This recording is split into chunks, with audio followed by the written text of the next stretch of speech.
300 Spartan warriors fell. After 3 days, the Battle of Thermopylae ended in blood and despair. 300 men fell, their bodies pierced by thousands of arrows and spears.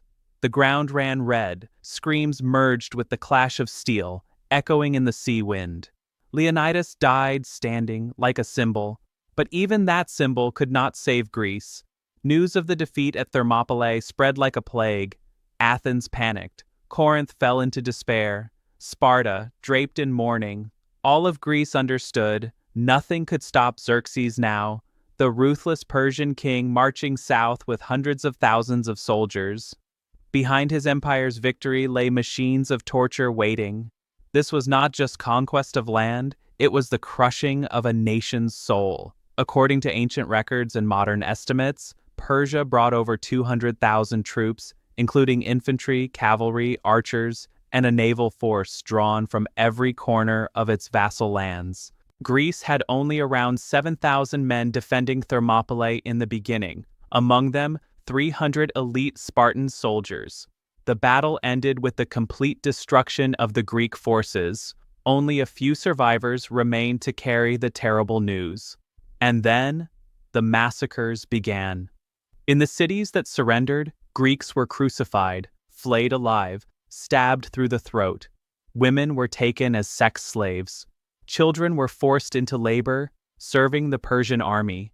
As it often is, war was created by angry, arrogant, bloodthirsty men. But the end of that war came from a woman. Gorgo, wife of Leonidas, didn't wield a sword. She wore no armor, but she stood before the Spartan council, amid the fear and silence that gripped all of Greece.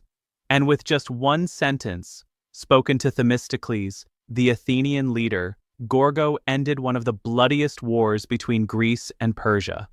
Let's turn back the clock and uncover the answer. When the men fell, they call Thermopylae a legend. But to Gorgo, it was nothing but a giant grave. The place where her husband and 300 others died. The bodies were left between the narrow cliffs, torn apart, unrecognizable. It was no glorious victory, it was a collapse.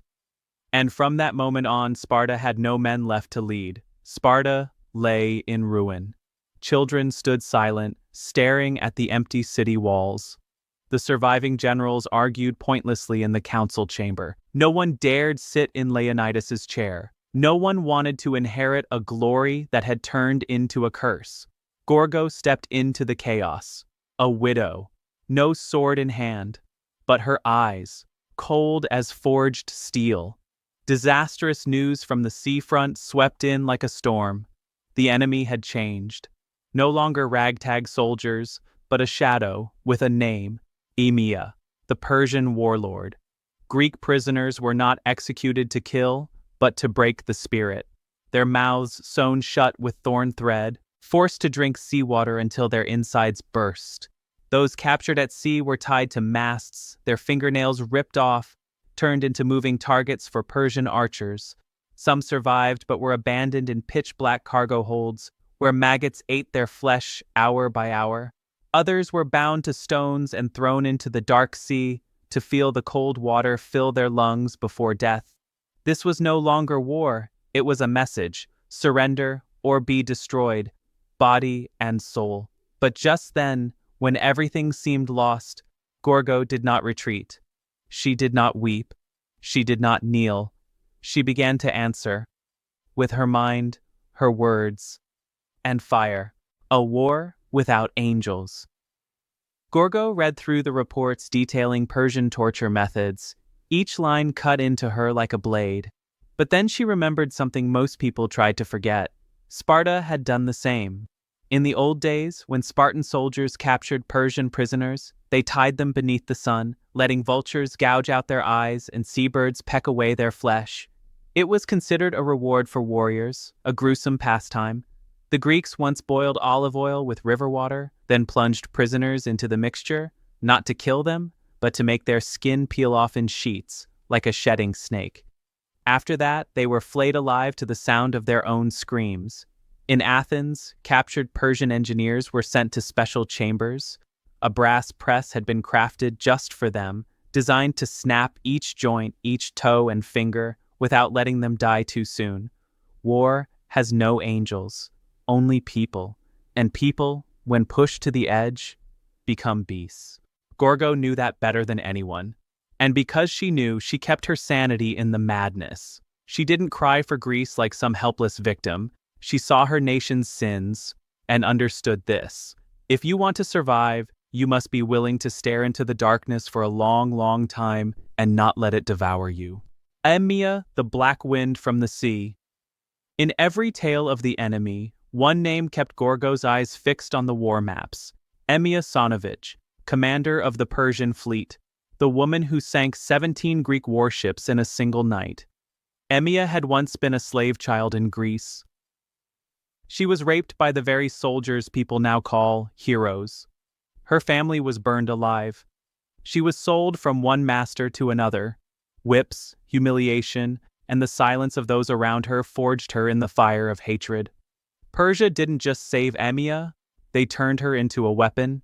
She was trained in strategy, diplomacy, execution, and emotional control, so she would never again be weak before those who once crushed her. To Emia, every Greek prisoner was a chance for revenge. She didn't kill them quickly. She experimented, cutting out tongues to silence begging, branding family names into their chests with hot iron. A woman, but no longer human. She was war incarnate. And in Emia's face, Gorgo saw a reflection of herself. If pain had ever triumphed over reason, what separated them wasn't fate. It was the choice of how to respond to hatred. Negotiation among ruins. After the Battle of Thermopylae, Greece had no grandeur left, no pride. Only one truth remained: unite or fall apart. Gorgo left Sparta. She went to meet Themistocles, the leader of Athens, a man who once mocked Sparta, who once despised Leonidas. They had stood on opposite cliffs, one a widow, the other a strategist besieged by political factions. But now, they were simply two people still sane enough to realize one thing. Without an alliance, there would be no Greece left to save.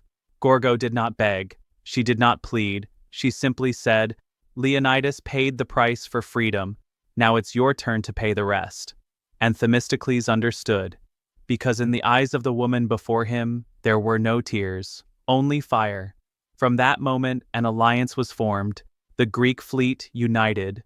Victory began the moment they stopped seeing each other as enemies and began looking toward the enemy they all shared. Now the final battle, sea of fire and blood. The sea wind howled. The sky was torn apart by smoke and flame.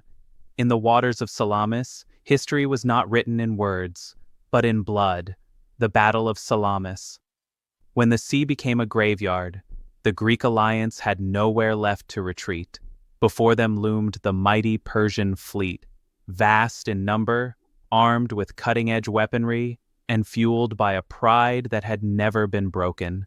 But the Greeks possessed something their invaders could never understand: a rage born of despair, and the resolve of those who had lost too much to ever surrender. Their nimble warships slipped through the Persian lines like daggers slicing flesh. The sound of splintering wood, screams of men, and seawater turning crimson drowned out all else. Emia, consumed by the fire, she lit herself. Amid the chaos, Emia emerged like a spirit of the sea, cold, ruthless, and unrelenting. She did not fight to win, but to destroy. Hope was gone, reason abandoned. All that remained was a tormented past and a vengeance carved into her bones. She had pushed Themistocles to the brink. She had earned the respect of even the Spartan warriors. Yet, in the thick smoke, among the drifting corpses, Emia found herself surrounded, not by Greek forces, but by the emptiness within her. A ship in flames, scorched cloaks fluttering in the wind, and Emia, still standing, blood on her lips, her eyes no longer burning with hatred, only an overwhelming, bone-deep fatigue. Gorgo, the witness who did not celebrate from a rocky cliff, Gorgo watched the battle end without a smile. She did not see victory, she saw the cost. Thousands of lives lost, a civilization soaked in blood, and a woman, like herself, burned to ash because no one ever listened to their voices. There were no triumphal songs, no dazzling fireworks, only a silent sea and memories that would never rest. Mirrored fates, Gorgo and Emia. They never truly met, but their destinies flowed like opposing rivers, carving through the same abyss before vanishing into the same darkness. Gorgo, the one who kept her nation's flame. She was a queen, but the title did not shield her from loss. Leonidas fell. Sparta lost its 300 sons. Still, she stood. She didn't mourn with tears, but with silence. She organized, she wrote letters, she persuaded. No one saw her tremble, but in the shadows of the night, she was the one who carried all the fear of a city on the edge of collapse. She fought with intellect. She preserved not only lives, but the soul of a people. Amia, the one who burned the past with hatred. Once a girl enslaved, Amia rose to become a general in the Persian Empire, but power could not soothe her wounds. She never forgot that night, when drunken Greek soldiers treated her like a plaything, a body without a name. She took revenge stroke by stroke, with blood, with fire, with a cruelty no man dared challenge. Amia did not fight to live. She fought to make the world bleed as she had bled. 2 women, 2 choices, one pain. Gorgo and Amia were not alike, but both were underestimated. Both silenced in a world of men who loved to scream on battlefields. Both lost family, faith, and pieces of themselves. Where Gorgo built, Amia destroyed. Where Gorgo tried to piece things back together, Amia shattered them so no one could rebuild. They were 2 extremes of the same pain. One chose love to go on living. The other chose hatred, so she wouldn't have to live at all. Women who rewrote history. When the warriors fall, when the blood has dried on the blade, history needs someone to carry it forward. Not with hands, but with will. Gorgo, the silent strategist. No one called her a general, but no general dared march without her counsel. She didn't shout commands. She didn't sit on a throne. She stood in the shadows, watching every movement, every meeting, every opportunity that blind men let slip away. She understood the enemy better than they understood themselves. She knew how to make arrogance a weapon that would turn inward. She knew when to retreat and when to let others take the stage. A symbol of womanhood, without noise, without retreat. Gorgo didn't need to march in the streets to claim her rights. She was the right. By endurance, by patience, by surviving with her head held high while the world pressed its blade to her throat. In a world where every decision was carved by the sword, Gorgo proved that sometimes victory is written in silence. And it is that silence that shakes the very course of history. Victory in the shadows. In the end, Greece won, but no one sang, no one danced. Victory was born from pain, from soldiers' bodies left on the sand, from unmarked graves, from mothers who would never see their sons return. Victory didn't come from glory, but from the endurance that carried through moonless nights. Victory was paid in sacrifice. Leonidas died. The 300 Spartans died. Thousands of Athenians never made it home. No one wins without paying the price. No one survives without leaving part of their soul behind. Victory came from a woman. Gorgo didn't wield a sword. She didn't ride into battle, but it was her refusal to surrender, her icy stare before the council, the long nights no one knows if she wept or simply stayed awake, that kept Greece alive. She held the final flame. When others gave up, when all hope faded, she was the one who lit it again. Not for glory, but because she believed that even in the darkest world, there is still a flicker of light, just enough to begin again. And sometimes, the one who ends a war isn't a warrior, but the one who knows how to bring back hope, even with nothing more than a breath, a look, a whisper in the night.